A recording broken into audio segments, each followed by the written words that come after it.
আসসালামু আলাইকুম। আজকে আপনাদেরকে দেখাবো শাড়ির আঁচল দিয়ে যে আমরা লেসটা বাকি থেকে যায় সেটা দিয়ে আমি কিভাবে এই দুইটা টার্সেল বানাবো। এভাবে করে আপনারাও টার্সেল বানাতে পারেন। প্রথমে আমি শাড়ির আঁচলে যে বাড়তি কাঁচা ছিল ওগুলো কেটে ফেলছি এবং ওটাকে দুই ভাগে ভাগ করে নিলাম। এখন আমি আপনারা দেখছেন ত্রিভুজ আকারে যেভাবে কেটে বাড়তি অংশ আছে ওটা কেটে ফেলে দিব। দুইটিরই সেম আমি যেগুলো বাড়তি অংশ থাকবে ত্রিভুজ আকারে সেভাবে করে আমি এই বাড়তি অংশটা ফেলে দেব এবং দোনোটা হয়ে গেছে। এখন আমাদের যে দড়িটা আছে ওটা কি করব, কোন দিক দিয়ে সোজা কোন দিক দিয়ে উল্টা ওটা দেখে নেব। যেদিকে সোজা সেদিকে দড়ি সেদিকে থাকবে এবং যেদিকে উল্টা সেদিকে পিছনে থাকবে। এখন আমি দড়িটা কোনাকুনিভাবে রেখে সেলাই করে দেব। আমি যেভাবে সেলাই করছি আপনারাও সেভাবে সেলাই করবেন।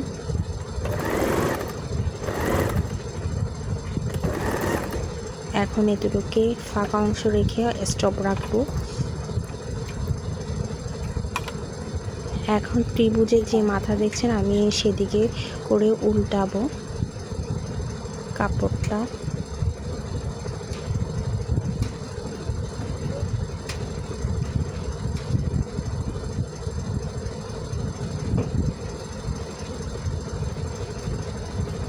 আমি দড়িটা এখন টানবো না, আমি যদি দড়িটা টানে তাহলে হবে না। আমি আগে ফার্স্টে যে ত্রিভুজ আকারে আছে ওটা টেনে ওই বাড়তি অংশ যেটা রেখে দিয়েছিলাম ফাঁকা ওইটা সেলাই দিব।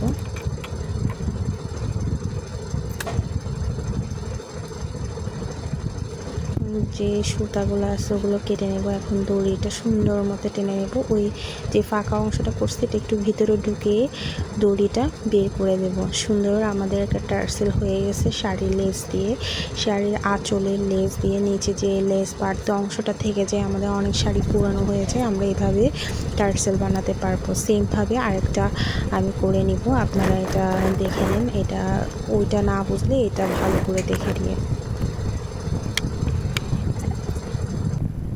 আপনারা অবশ্যই লাইক কমেন্ট দিয়ে আমার পাশে থাকবেন। অবশ্যই আমার পেজটি ফলো করবেন এবং কেমন হয়েছে অবশ্যই আমাকে জানাবেন। এবং আরও নতুন আবার সুন্দর ভিডিও যদি পেতে চান অবশ্যই ফলো দিয়ে রাখবেন। আর কেমন হয়েছে এটা অবশ্যই আমাকে জানাবেন। আল্লাহ হাফেজ।